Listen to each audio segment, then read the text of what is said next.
The spirit of heritage, using selected artifacts to read the material history and conflicting memories in colonial era architecture in the SADC region. The study therefore attempts to portray the possibilities and opportunities of new orders that may emerge from these architectural legacies if they are reconfigured, redefined, or transformed, rather than simply removing them or demolishing them. Chisvo played an important role in the social history of Pretoria and South Africa. In its early days, it was used as an auction site, sports field, and later it also served as a venue for some anti-apartheid protests. There were also some national celebrations and swearing in of heads of ceremonies that were held here. It is also the setting for the Rivonia trial, which led to the imprisonment of Nelson Mandela and his co-accused. Church Square originated from a succession of 3 churches that were built in the middle of the square, around about between 1850 and 1945. The first church was replaced by a larger church, which after burning down was replaced by another one in 1885 there, which was demolished in 1904 after the funeral of Paul Kruger was conducted in it. The churches were built at the original point of the square, as it was the center of Afrikaans community. The statue of Paul Kruger has been defaced, vandalized, attacked, and protested against countless of times, to a point that the city of Tshwane have erected a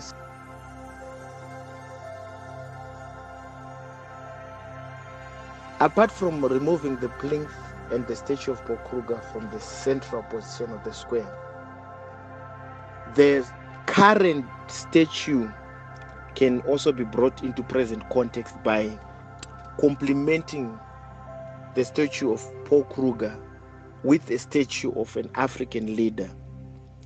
This obviously will bring a symbolism of acknowledging both the Afrikaners and the local leaders' contributions in establishing and the development of democratic South Africa.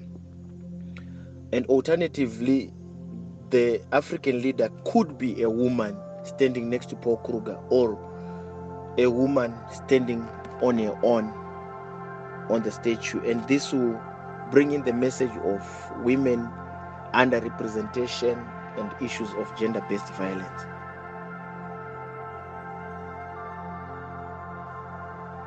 The Voortrekker Monument is an iconic and prominent landmark that stands out on the Pretoria horizon.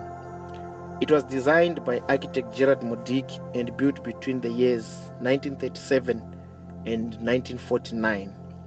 The monument was built in honor of and is also a memorial to the Voortrekkers and the great trek that left the Cape Colony in search of freedom from the British rule and authority.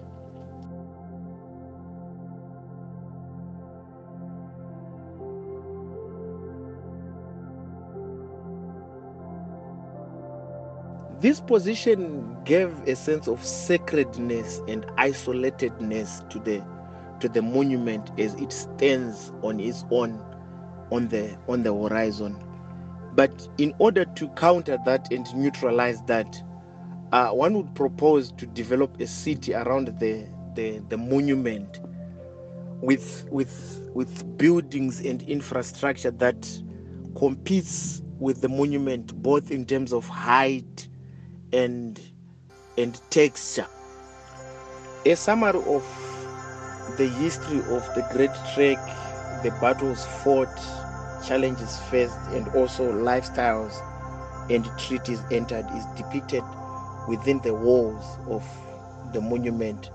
The cenotaph or the grave occupies the central position of the monument and is situated at the center of the whole of the altar. And by so doing, it then becomes the focal point of the monument. It can be viewed from the Hall of Heroes, and it can also be viewed from the dome, which is at the top of the building, from where one can actually view like the whole monument. Every year on 16 December, exactly at 12 o'clock during the day, a ray of light shines through the oculus on the dome, and it illuminates the inscription that is on the cenotaph, which is Ons Frijo, South Africa. And unfortunately, on this day, this is where the light was, not exactly on the cenotaph. This ray of light can be interpreted as a symbol of God's blessing upon the work and the aspirations of the portraykers.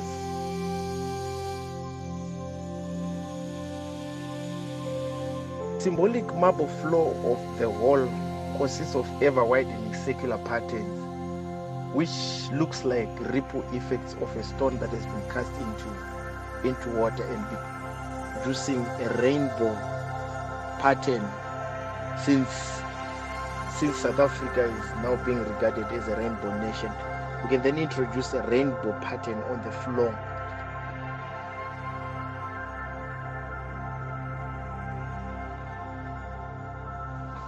On the 13th of September 1980, the Union Jack was first raised at Fort Salisbury, which is now called Harare. This is the capital city of Zimbabwe. It was raised to mark the British settlement on the Mashonaland territory by Cecil Rhodes of the Pioneer Column. The place where the flag was hoisted then became the Cecil Square, and it's also known as the Africa Unit Square.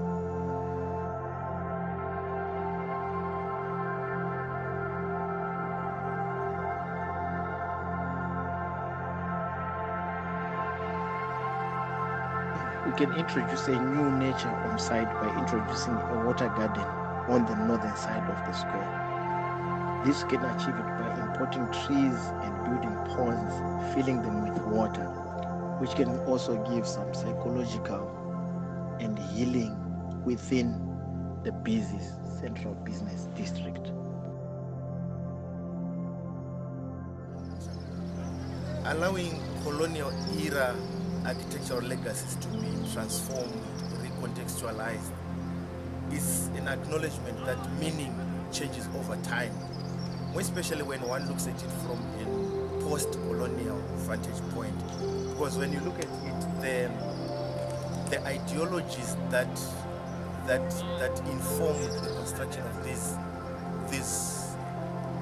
monuments, these statues, were having a sense of immortality, that things are going to continue to be the way they are.